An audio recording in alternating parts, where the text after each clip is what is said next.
Garlic chicken কড়াই। এই রেসিপিটা বানানো কত সহজ এবং কত মজাদার দেখো। এই রেসিপিটা খুবই টেস্টি হয় এবং স্পাইসি হয়। দেখো কীভাবে আমি কি সুন্দরভাবে বানিয়েছি দেখো।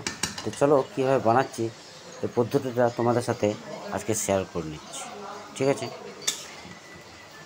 দেখো কত মজাদার রেসিপি, আমি এটাকে চলো এবার তোমাদের সাথে শেয়ার করে নিচ্ছি।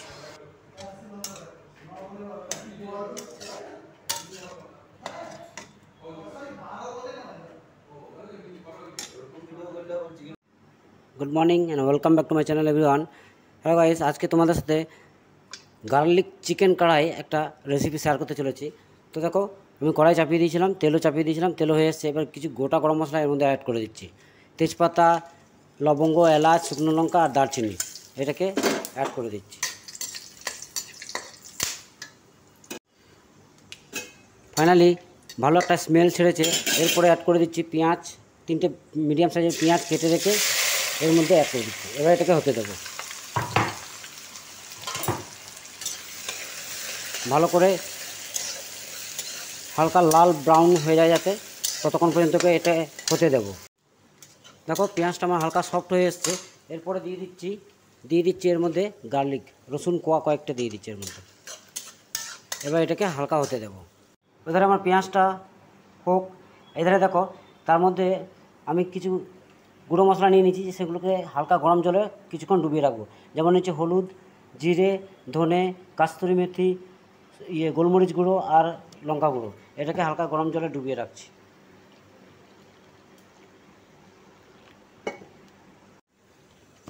পেঁয়াজটা আমার সফট হয়ে এসছে। এরপরে দিয়ে দেবো আদা রসুনের পেস্ট। ভালো করে এটা হতে দেবো যতক্ষণ না আদা রসুনের গন্ধটা চলে যাচ্ছে। মশলা থেকে তেল ছাড়তে আরম্ভ করেছে, তার মানে আদা রসুন আমার এর গন্ধটা চলে গেছে। এরপরে অ্যাড করে দিচ্ছি কেটে রাখা টমেটো, তার সাথে অ্যাড করে দিচ্ছি স্বাদ অনুসারে লবণ দিয়ে দিচ্ছি। এবার এটাকে ভালো করে হতে দেবো, কিছুক্ষণ নেড়েচেড়ে হতে দেবো। ফাইনালি আমার আদা রসুনের মশলাটা রেডি হয়ে গেছে। এরপরে অ্যাড করে দিচ্ছি এর মধ্যে মশলাটা, গুঁড়ো মশলাটা যেটা গরম জলে ভিজিয়ে রেখেছিলাম সেটা এর মধ্যে অ্যাড করে দিচ্ছি। এবার এটাকে হতে দেবো ভালো করে।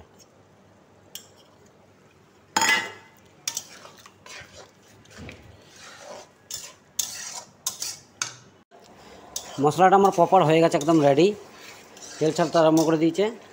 এরপর অ্যাড করে দেবো 2 দানা চিনি অ্যাড করে দিলাম।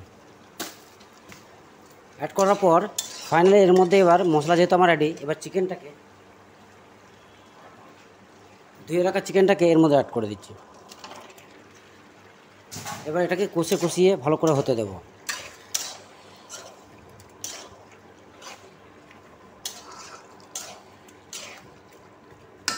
এবার ঢেকে দেবো আর ভালো করে কষিয়ে এটাকে হতে দেবো। হ্যালো বন্ধুরা, গার্লিক চিকেন বানাচ্ছি আজকে। গার্লিক দেখো লাইভ স্ট্রিম দেখাচ্ছি, লাইভ স্ট্রিম। আজকে তোমাদের গার্লিক চিকেন খাওয়াবো। দেখো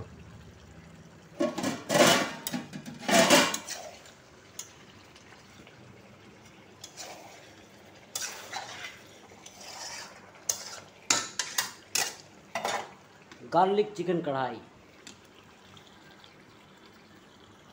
দেখো একবার ঢাকনা খুলে দেখে নিচ্ছি।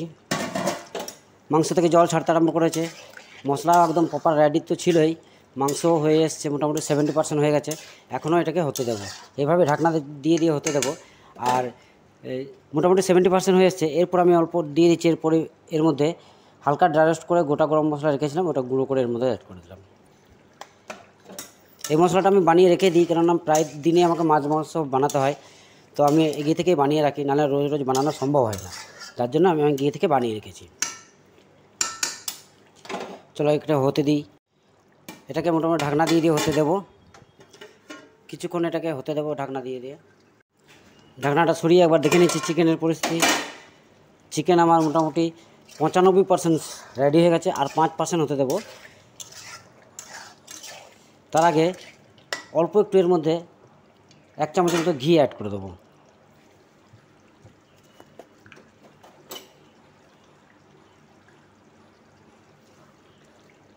ব্যাস, আর কিছু লাগবে না। এবার এটাকে কিছুক্ষণের জন্য হতে দেবো।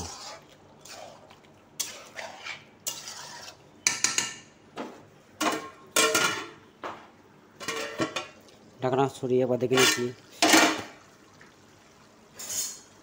ফাইনালি আমার চিকেন গার্লিক চিকেন কড়াই রেডি। এবার এটাকে নামিয়ে নেবো। তার আগে অল্প একটু ধনেপাতা কুচি এর মধ্যে অ্যাড করে দিচ্ছি। ফাইনালি ব্যাস, আর কিছু দেবো না। এবার নামিয়ে নেব। গ্যাসের ফ্লেমটা অফ করে নামিয়ে নিচ্ছি।